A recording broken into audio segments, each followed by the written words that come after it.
imposed on Canada earlier this week. The President's actions will reverberate here in Canada and across the world. There are still 3 different sets of U.S. tariffs that remain in place that will continue to pose significant threats to Canadian workers, businesses, and families.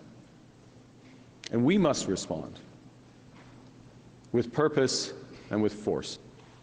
We are a free, sovereign, and ambitious country. We are masters in our own home. Nous sommes maîtres chez nous. Nous contrôlons notre destin. We control our destiny, y compris notre destin économique. Including our economic destiny. Notre propre voie. We will chart our own course. We are choosing to fight, to protect and to build. We will fight these tariffs until they are removed. We will protect our workers and our businesses during this difficult time. And above all, we will build a new Canadian economy.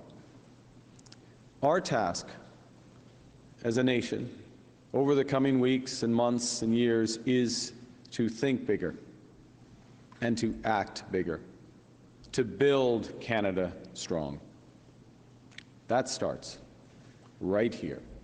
That starts by investing in our workers. Crane operators, bricklayers, welders, and those in the specialized trades that are essential to the future of Canada. We have to invest in their futures too. Investing in the skilled trades is, as Anita mentioned, at the very heart of our economic strategy. The skilled trades build our homes, offices, factories, roads, bridges, and rails. You are, and your colleagues across this country, are the driving force of Canadian prosperity. And our goal is to build the strongest economy in the G7. The next decades are going to be very busy for those in the skilled trades in Canada. We are not just going to create hundreds of thousands of jobs in the skilled trades. We are creating hundreds of thousands of careers.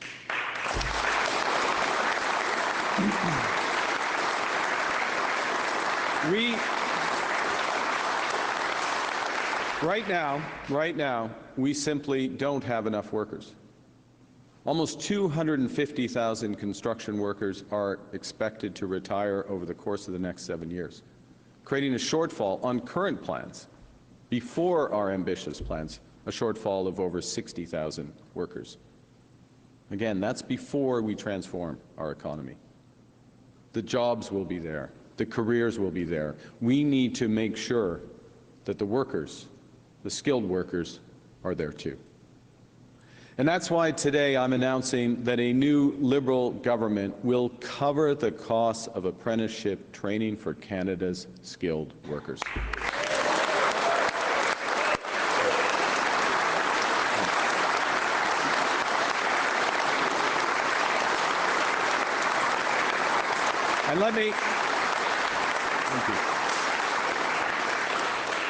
And let me be clear what that means.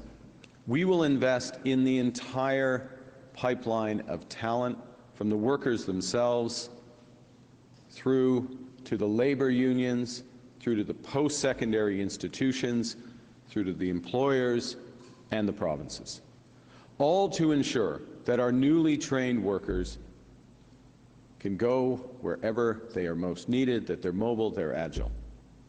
To directly support apprentices, to directly support them, we will create an apprenticeship grant of up to $8,000 for registered apprentices. This removes a key financial barrier for those who want to enter the trades. And we will support our unions directly. Les syndicats Unions play a key role in training skilled workers. And that is why we are doubling the funding of the Union Training and Innovation Program, which will go from $25 million to $50 million.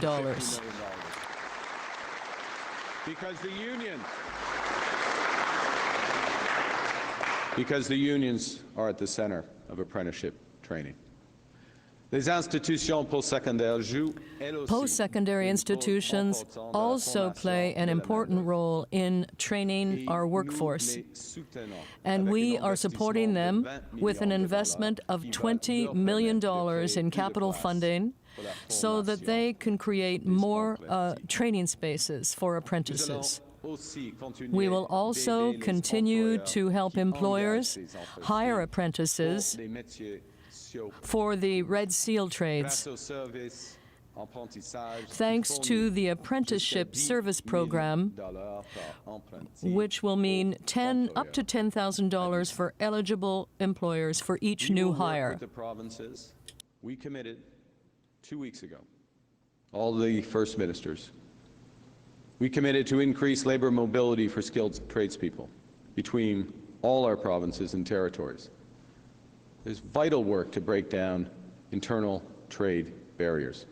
In fact, our government has committed to remove all federal restrictions on mobility by Canada Day. Free trade in Canada, free mobility by Canada Day.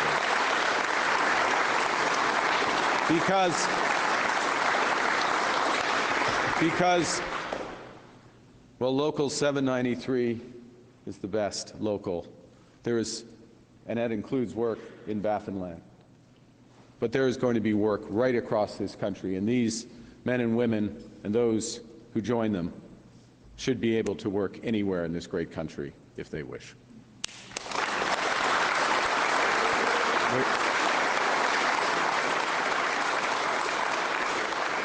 We are also expanding the labor mobility tax deduction to ensure that those workers who travel more than 120 kilometers from their home to a job site can deduct more of their expenses. Now, at the same time, we're committing to significantly increasing the per-year tax deduction for travel expenses across. We are blessed in Canada with the best workers in the world. We just need a lot more of them in the trades.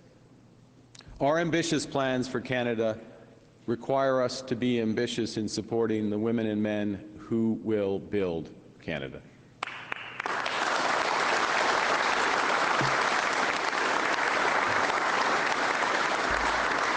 Now there is someone who just doesn't get that, and that's Pierre Poilievre, the kind of career politician who worships the free market despite never having to make a payroll.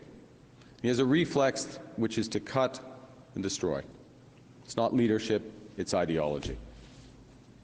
Contrairement à Pierre Poilievre, but unlike Pierre Poilievre, j'ai travaillé dans le secteur privé. I actually worked in the private sector. I know how the economy works and how we can ensure that it works better for everyone. I know that building a strong Canada requires a positive plan, not just a negative slogan. It requires ambitious action, not empty rhetoric. It requires investment, not cuts. This is the time to invest. This is the time to build. That's what Liberals know.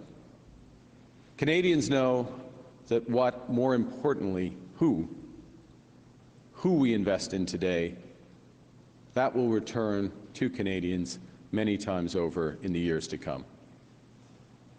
It will come back in terms of greater productivity and long-term economic strength. Those are fancy words for good, high-paying union jobs, prosperity for Canadian families. In the short term, this will allow us to create thousands of good jobs for the next generation of workers, and it will encourage young people to consider a career in the skilled trades, giving them the hope of not only having a good career, but also a good life. Yes, there will be difficult days ahead. because of President Trump's trade war. But we will weather this storm. We will get through those tough days. And we will get there not only by believing in ourselves, but by investing in each other, in our skills, in our talent, in our people. And together, we, Canadians, will build Canada strong. Thank you very much. Merci.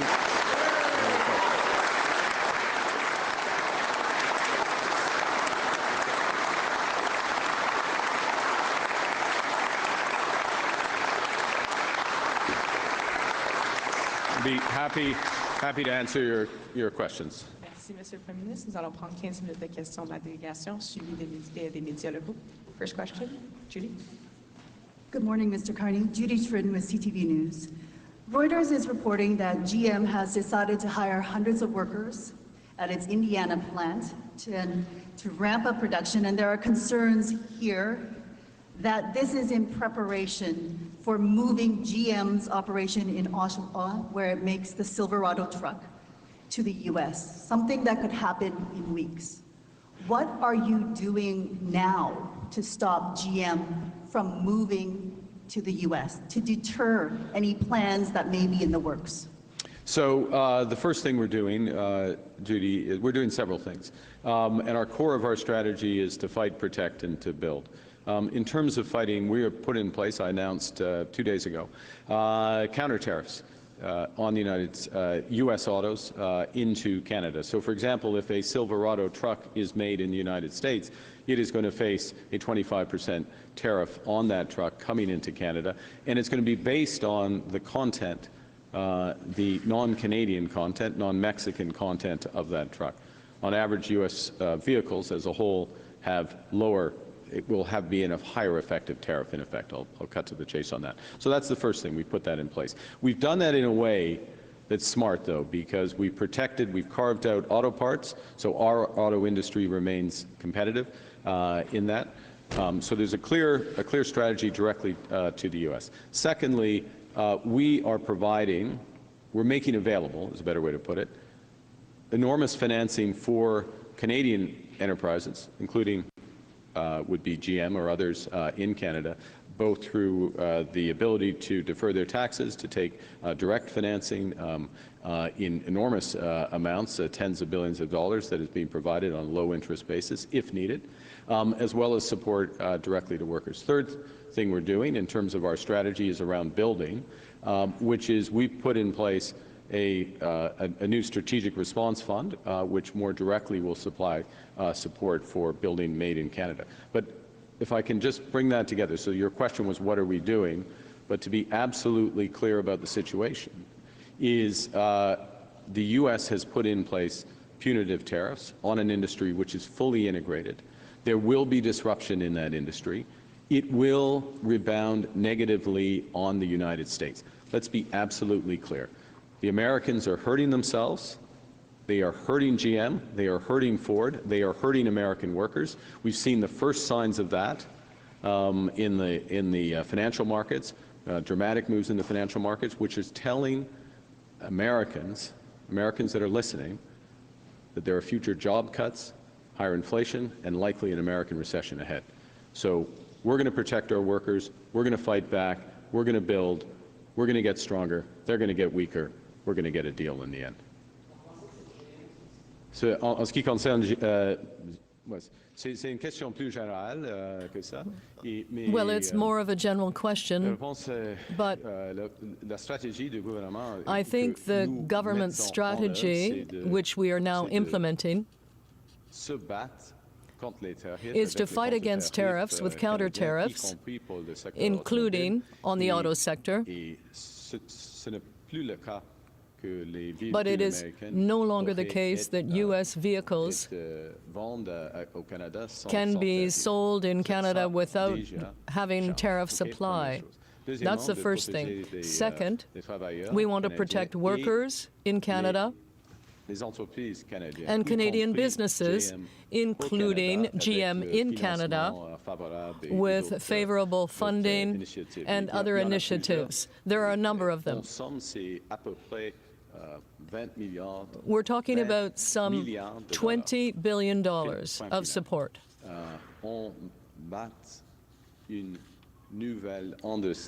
We are building a new Canadian industry with a strategic response fund. Mr. Carney, last week, or actually earlier this week, as Prime Minister, you spoke about putting in place a framework in which you can help or convince auto manufacturers to stay in Canada, to fend off, to protect them from Canadian tariffs. I am wondering about this framework. When is it going to be in place? This is a fast-moving process. Yep. As I mentioned, this plant could be closed in weeks before the election. What can you do now in terms of adding pressure? Are you going to put in any punitive penalties? Thank you for the question. So, as you know, Judy, during an election period, what a government can do is more limited, a so-called caretaker period, which does exist now. What we did as a government in anticipation of this, to the maximum extent that we could in advance of the election, is have authorization to put in place tariffs, counter-tariffs and other counter-tariff measures. We are putting it in place. So the cost to American-based manufacturers has changed dramatically with the tariffs that we have put in place. We do that with regret in the sense of we're responding to unjustified, illegal, and misguided tariffs in the United States. Vehicle production in the United States, vehicle purchases in the United States, economic activity in the United States, jobs in the auto sector in the United States, all of those are going to go down. They are going to go down. The U.S. is harming themselves with these tariffs. Okay? It takes some time for that to filter through, just like it took some time for the impacts of Brexit to filter through to the UK economy. But I have seen this movie before. I know exactly what's going to happen. This is what's going to happen to them. The Americans are going to get weaker. We are going to stand by our workers. We are standing by our companies. We are building new trade relationships. We are going to stay strong and get stronger.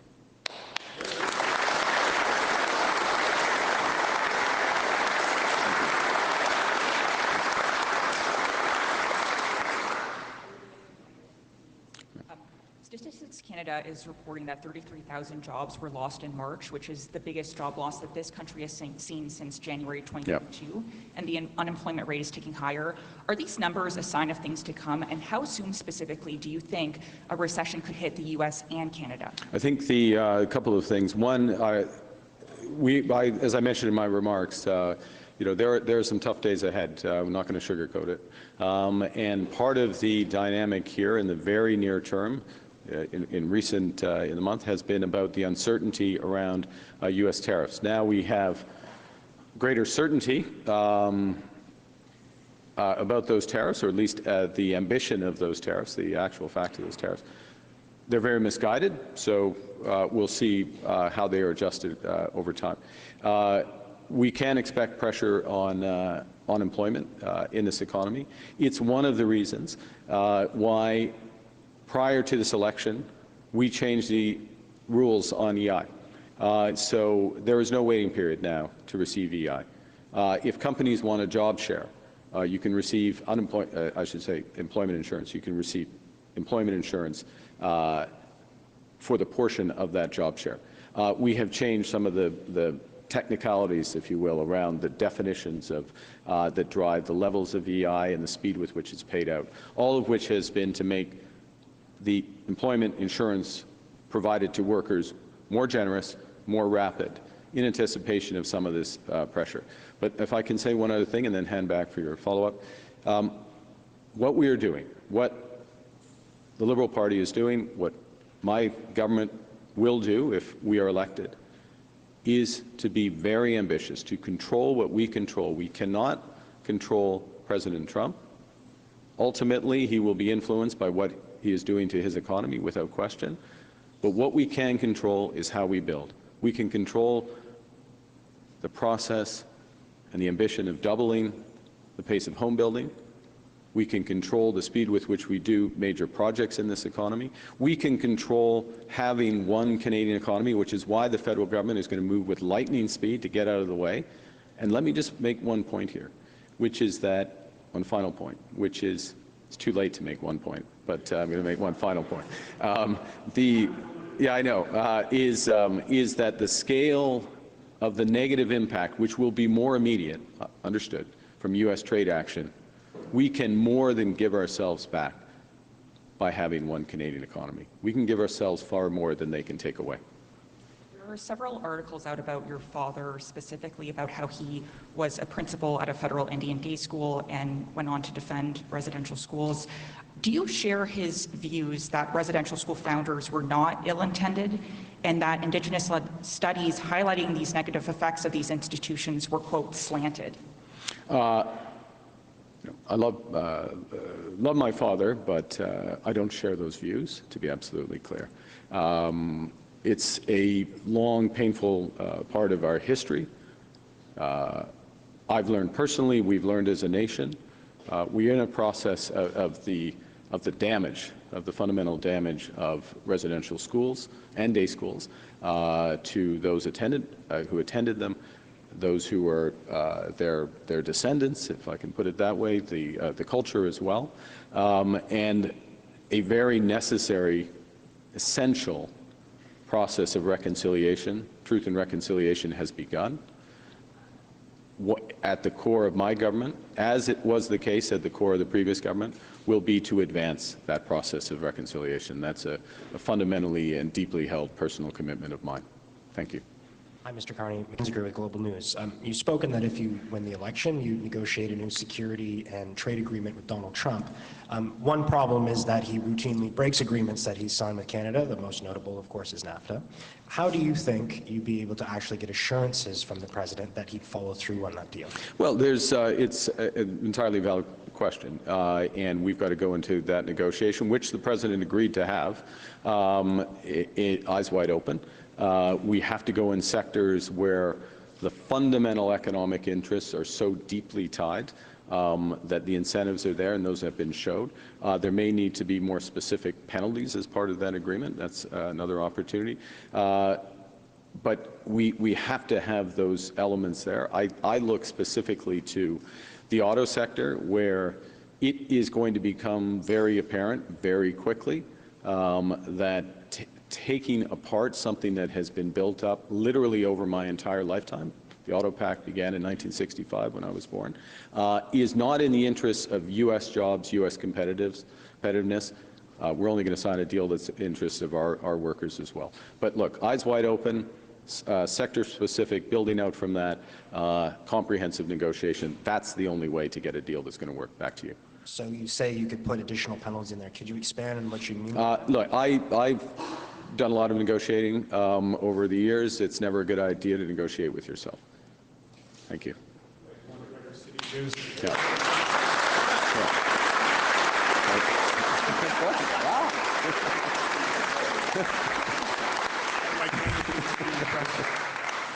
I want to ask you about the turmoil on the stock markets that you referred to earlier.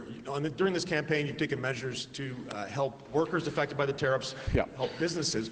What about the millions of people who are retired or about to retire, who are absolutely terrified about their retirement savings? What are you going to do for them, and what's your message to them? Yeah, we think a lot of them, and whether it's directly their savings or their savings through the Ontario Teachers Plan or Canada Pension Plan is several things. One is at the core of what we're going to do is to build this country and take control of what we can control. That's built. It's going to be built up from workers. That's why today's announcement is so important, and why I'm thankful that you're here to help report on it. We have a lot of fundamental strength in this country. We have a lot of financial firepower in the federal government. We need to use that to maximum effect.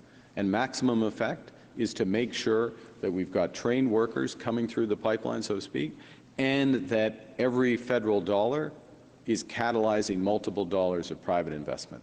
That's how we're going to lean against this, and Canada is going to start to separate from the pack. Thank you.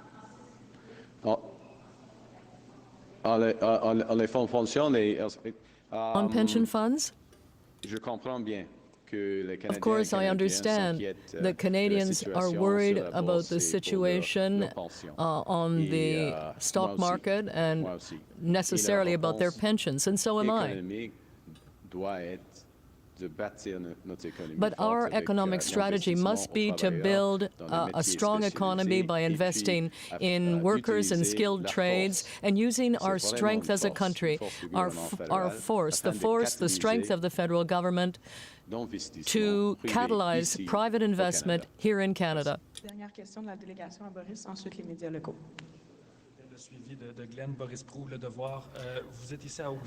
Here you are in Oakville, in a riding where the polls are saying that you would lose only a few weeks ago. Now we've heard about the threats and actions of Donald Trump. Is your strategy to instill fear in people in order to gain their support? No, not at all. I'm not afraid of Donald Trump. I'm not afraid of the Americans. I know what you're saying with this question. But I have confidence. I have confidence in Canadians. I have confidence in the future of this country. We have to build. In a crisis, you have to build. And we are taking action. My government is acting. And we will build a strong economy. We will win this war. We will win it. It's a positive message that we are sending to Canadians. Irek Çakır with Turkish Voice of Canada. Immigration policies have been among the most criticized aspects of the Liberal government. You've changed the Minister of Immigration in your new cabinet, and this event's opening was made by an immigrant Turkish-Canadian MP candidate, Sima Akan. Will your approach to immigration be different under a new Liberal government? Are there going to be any critical changes in policy or implementation? What are your key promises on immigration and for immigrants? Thank you. Thank you for this question. It's a local question. It's a national question. So it's an incredibly important set of issues. I agree with the premise of your question, which is that immigration policy made mistakes. We let in far too many people in all classes of immigration, from temporary workers to foreign students and beyond. And when I say too many, I mean relative to our capacity to receive these people. We didn't have enough housing, not enough social services. Those going to educational institutions weren't all getting the education they deserve, an education of the level that they deserve. Au Québec, il n'y a pas d'assez placement dans la langue française. In Quebec, we're not making enough investments in the protection of the French language. We have a certain capacity to bring in immigrants. We've had to implement caps with respect to foreign students, with respect to temporary workers, the overall level of immigration. We will need to keep those in place. We will need to work with the provinces to make sure that they are shared in a way that is effective to keep this economy working. And what we also have to do, which is why earlier this week we announced our intention to double the rate of home building, we need to build the capacity of Canada to welcome immigrants. And until we get to that point, we are going to have to manage very carefully the levels of immigration in this country. Good morning, Mr. Carney. Julie Sharp with CBC News. How can you ensure the Oakville Ford plant, currently closed for retooling, will reopen? I spoke earlier this week. I had a long conversation with the global CEO of Ford, Jim Farley. We discussed specifically the Oakville plant, the competitiveness of the plant, the investments that Ford is making in the plant, their commitment, his personal commitment to me, exactly your question, that the Oakville plant they'll continue their investments. That plant will reopen. The Super Duty trucks are some of their best vehicles, their most effective vehicles, and they're committed to Canada. Last point, so that I take that commitment directly from them. Last point, though, which is a point in general, which is the way we've designed our counter tariffs. The way we designed our counter tariffs is that there is a big incentive for global manufacturers who want to sell in Canada to follow through on their investments and maintain their production in Canada. Thank you very much.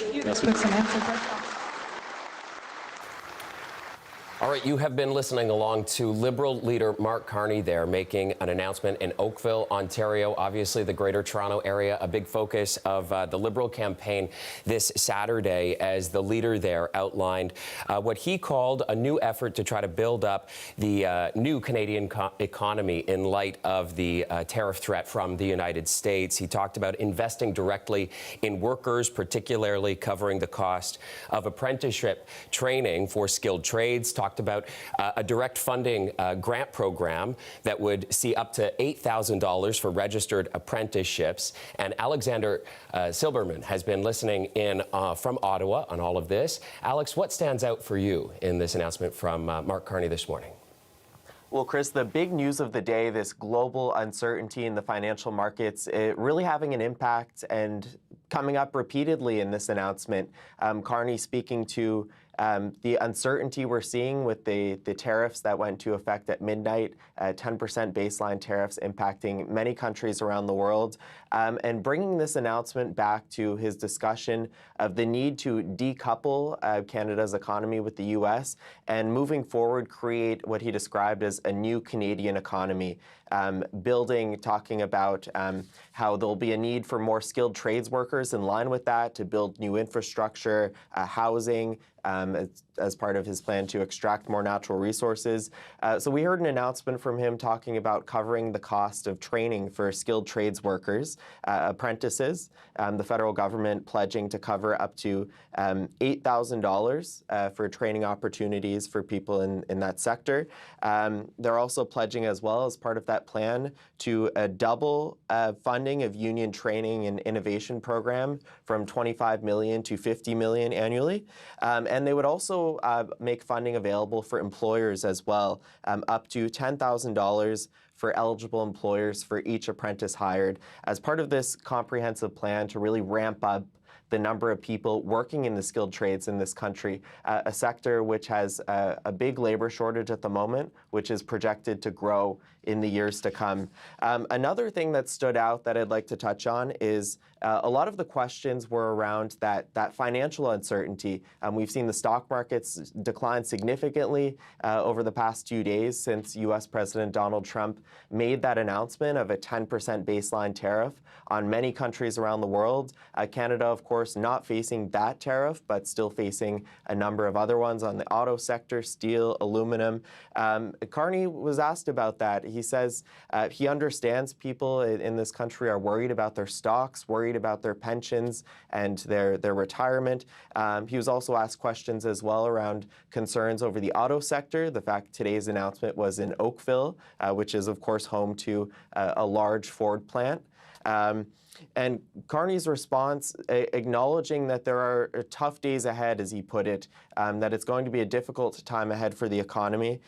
He said we can expect pressure on employment, but he says his path forward, his approach to this is about controlling what we can control here in Canada, and he says that's the approach he will take if he is indeed Prime Minister after this election and is the one negotiating a new trade deal with the United States.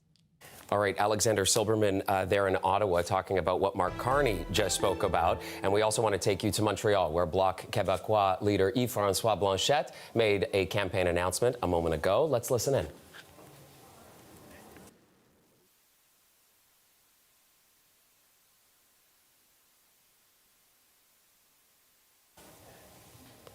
Okay, sorry, we had some issues there with that tape, and I think we can take you back to Yves-Francois Blanchet making that announcement in Montreal. Let's listen in. To get their hands on these businesses, and the fact that how could I put this? There's this desire to centralize economic authority by the government and also by some businesses and make sure that Toronto is the financial center. Well, that certainly does not serve Quebec. And so I think we need to take action, particularly because in the context of a very fragile economy and what is happening because of the American president, there is an additional threat because of an expressed desire on the part of the U.S. Trump president. And I think a number of companies have acted on this. Why don't you come and set up shop in the United States? So come here. Well, that hasn't really worked that well. I mean, a number have moved abroad. And we're talking about people's head offices because that is the decision-making ability that rests there. And those decisions can be made based on Quebec's interests. So moving a head office means that you're delocalizing decision-making to other people outside of Quebec.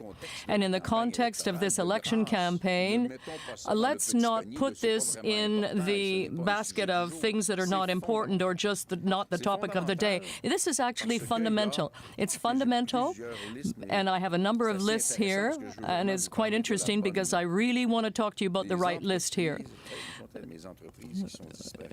No, the businesses that have disappeared from Quebec, well, there's a very long list of them. Saint-Hubert, Rona, Sico, Le Cercle du Soleil, and there's a whole list that we've given you in the fact sheet. And these are emblematic of Quebec, and they have gone. They're left. They've left. And that led to a crisis, and then, you know, we move on, and at that point, we see that we've lost our ability to exercise our control over our own economy. The Bloc Québécois opposed this many, many times.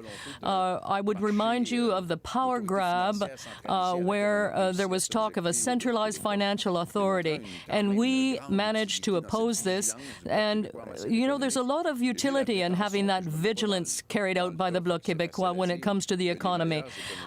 My claim, and I'm not part of this group, is that we have the best economists and in any caucus.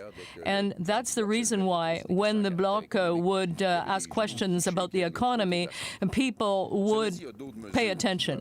Now, if other measures need to be taken, and that's certainly the case, obviously you went through the entire presentation of the technical information, but what we need to do is modify the Investments Act to better control foreign takeovers. You know, it's in Quebec that we have to protect Quebec against Toronto, but takeovers by foreign companies must be managed by Ottawa. And the current federal system means that only 1% of these transactions are actually blocked by the federal government. The other point, of course, is that the federal wants to centralize things in Ottawa, and that includes economic decision-making, and that is certainly embodied by the current Prime Minister and leader of the Liberal Party. That determination will be even more present in the future. So Quebec really has to defend itself against Toronto, Ontario and Ottawa, and demand that there are negotiations with Quebec and the provinces to amend bills and put a stop to these takeovers, to make it more difficult to move operations overseas and fight these attempts to centralize financial markets in Toronto. And there are all kinds of figures that I could give you, but I won't do that right now. But 550 head offices in Quebec, representing 50,000 jobs, 20,000 further jobs of suppliers, and a lot of businesses that have you know, their head office in a specific area.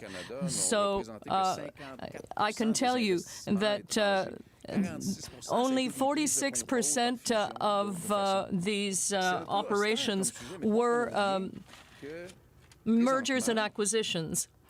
And I can tell you that right now, Canada, Toronto, and the foreign markets are trying to move our companies and our head offices elsewhere from Quebec. So I think it's absolutely critical that Quebec stand up to oppose this kind of delocalization of our own economic control and authority. And there are a couple of measures that could be presented in the House of Commons, and the best way to protect Quebec's economy in the face of Donald Trump or Toronto is, once again, to have a maximum of Bloc MPs in the House of Commons. Of course, it will be up to Quebec voters to decide who will hold the balance of power and thus be able to better protect the Quebec economy. So that is a decision that Quebecers will make on April 28th. So thank you. If you have any questions, please do not hesitate. La période de questions. En rappel, une question de suivi à des fins d'enregistrement. Merci de vous nommer ainsi que le média que vous représentez. Bonjour à vous tous. Patrice Bergeron, Hello, la presse canadienne. Patrice Bergeron, presse canadienne. Mr. Blanchet, yesterday, you said that people don't want a majority or a majority government, whatever it may be. On what basis do you believe that, or how have you understood that? Well, I didn't say that people don't want a majority. I said I don't believe they want a majority, and that's my own personal conviction. So that's your conviction. Yes, it's not a bad one. Now, you saw in the other parties that a lot of candidates are being withdrawn these days because of all sorts of controversies. Now, you haven't really had that issue this time, but on your side, can you guarantee the integrity of the candidates you are running across Quebec? I can guarantee that given the fact that we had an opportunity to get started a lot earlier than other parties in selecting our candidates, we had much more time to look at the details. If someone thought they had found something, they would start asking questions. But to my knowledge, things are going extraordinarily well. The details have been looked at very carefully. The candidates have been vetted. We've looked at their background and all sorts of other things, their media posts. Now, I haven't taken a personal interest in that, but I can tell you that things seem to be going very, very well. Radio-Canada, in the current context, we're talking a lot about tariffs. And are you concerned that because people are afraid of losing their jobs, they will go back to the Liberals and Conservatives? Well, workers who are afraid of losing their jobs will apply their principles and go back to the Bloc Québécois, because it is definitely and exclusively the Bloc Québécois which is taking concrete measures to protect jobs in Quebec. Jobs in the forestry, jobs in the aluminum industry, jobs in culture, jobs in strategic areas, jobs in the fisheries. Right now, it is the Bloc Québécois that has made concrete proposals to protect all those Quebec jobs, and we will make sure that the people of Quebec are aware of them. Yesterday, leaders were in Quebec. Today, no. What does that tell you about this election campaign? It tells me that, well, I, of course, am spending 100% of my time in Quebec with maybe a couple of times in the capital, but once in a while the other leaders come to Quebec, and the best way for Quebecers to protect themselves from the relative indifference of the federal leaders is to work with us, and Quebecers should not be taking their orders from Ottawa. First of all, I'd like to know whether you know about anything is happening with the Maisonneuve de Rosemont. Is there a role for the federal government in that area? No, the federal government should simply be transferring money for the healthcare system, as all the premiers have been demanding, and not be interfering or invading Quebec's jurisdiction. You know, the federal government has a tendency to want to spend money in Quebec's areas of jurisdiction, so I'm asking them to respect Quebec's jurisdiction and hand over the money so that Quebec can manage its system as it deems appropriate. So I think I think it's up to the voters to make their decisions in this regard. Now, in some ridings that are generally taken by the Bloc, Terrebonne, Pointe de Lille, according to the polls, things are not going so well for the Bloc. What does that say to you about the current climate? Well, the reality is that I don't believe any of that. There are certainly some ridings which are held by the Bloc where it will be a tighter race, and I read this morning that my own riding is in danger. So the higher the number of variables, the higher the higher the margin of error in these polls. So the last time, all the seats remained. So people can make projections. I won't comment on that, but I find it funny because there are ridings in there that were named, and I find that pretty silly. So I am running my campaign, I'm presenting proposals, and it's not up, I mean, my really deep desire in this particular campaign is to ensure that voters are going to decide how they want to vote, that it's not someone who's talking about polls all the time saying, look, we've already determined how people are going to vote on April 28th. And then after that, there's a whole bunch of people commenting on those polls. And it's disproportionate, and I understand. I did that when I was in that job. But there's a disproportion between the number of seconds or any of us have to present information and the number of minutes that are devoted to the commentators, and sometimes ascribing certain motives. Now, I know that people are listening to these things, and I want people to be interested in politics, but I simply am saying to them that it's really up to people to decide who they want. Bonjour, Monsieur Blanchet. Ian Wood, CBC News for the TV pool. I'm hoping you can just expand upon your announcement today, but maybe also answer the question as to why do you believe businesses are leaving Canada as a whole, but also Quebec as a whole? I'm not believing anything. I am proving something. I am showing something. I am presenting clear cases of the fact that now Canada is centralizing its politic authority in Ottawa and centralizing its economic authority in Toronto. Mr. Carney is the son of this system, wherever he is being born.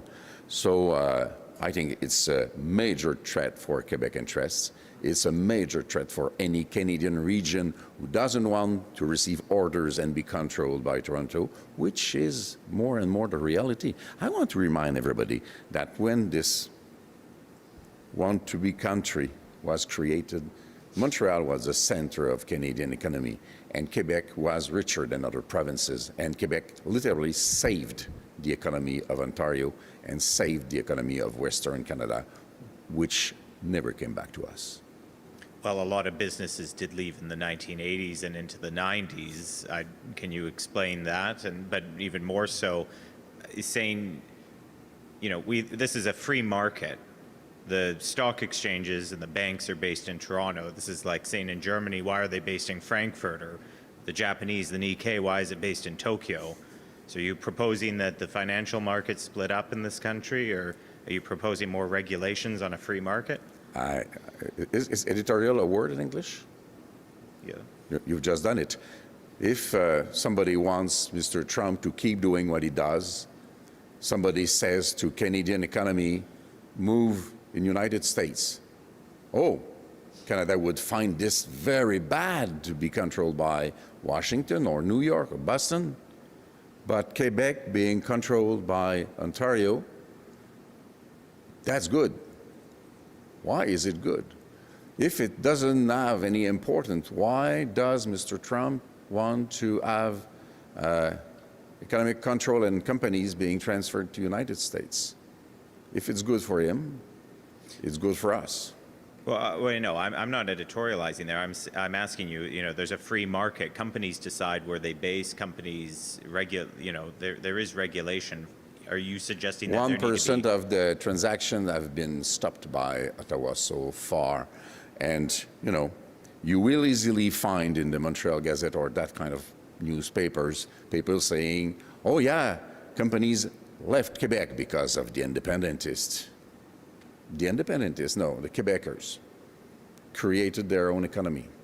An economy hates emptiness. And when there's an opening, somebody creates something. The problem is when we create something and then somebody else comes freely into our economy or British Columbia's economy or Maritime's economy or anybody but Ontario's economy and just does some cherry picking and finds a way to take control of what we have created. Merci tout le monde. Ceci met fin à la conférence de Merci presse. infiniment. Bonne journée. Bloc Québécois leader Yves-Francois Blanchet there speaking with reporters in Montreal, as he also made an announcement there that he would like to see more businesses' headquarters be brought back to the province of Quebec, sidestepping a question there from reporters about whether that would require some sort of regulatory changes. He was also asked about how the Bloc Québécois have not been faring very well in public opinion polls, and to that, the Bloc Québécois leader called them silly and said polls don't decide elections, voters do. Alexander Silberman has been listening in from Ottawa as we were watching all of this together. And Alex, what stood out to you? Well, Chris, the Bloc Québécois is continuing to face questions about its relevancy in this election campaign. They started off heading into this, if you look back at the CBC poll tracker, first in the province of Quebec, expected to pick up seats in that province. But things sure have changed over the past few weeks we've headed into this campaign and as the first few weeks have played out. They've gone down in the polls, if you look at the poll tracker, losing support to the Liberal Party primarily. And we can see the Liberal Party and the Conservative Party both expected to win seats in the province of Quebec. So the party facing a lot of questions around its relevancy, why Quebecers should vote for the Bloc Québécois in this period of economic uncertainty, questions over the sovereignty of Canada and economic security for the country, with a lot of people thinking, okay, who will be leading the next government, who will be at the bargaining table negotiating with the United States over the future of trade, over the future of the Canadian economy. A lot of concerns for workers, for people about their jobs, really reshaping how they're thinking in this campaign. Blanchet there mentioned, like you said, Chris, that he's dismissing the polls. He said he read this morning that his own riding is in danger and responded to that by saying, well, polls are polls. If you look back at past elections, there's been times where the Bloc was quite a bit behind and the results really turned around coming once Election Day came around. So he says, let's leave it up to the voters and see what the results are at the end of the day. Touching on today's announcement, it was, of course, around the economy of Quebec, specifically maintaining the presence of headquarters of companies in Quebec. He had a list with him that he was holding up at the podium of companies that have moved from the province in recent years, moving elsewhere within the country, companies that have moved their headquarters to the United States. So he cited concerns over foreign investment, foreign takeovers of companies, but also just the shifting of companies that are located in Quebec looking to move their headquarters to Toronto, trying to appeal to people concerned about losing their jobs. There are about 50,000 people directly employed by the headquarters of Quebec companies, primarily in Montreal. And Blanchet warns that this could be further at risk with trade negotiations with the U.S. and this period of economic uncertainty. So really trying to make the case here that a vote for the Bloc is the best choice for Quebecers given the uncertainty with global financial markets. CBC's Alexander Silberman for us in Ottawa.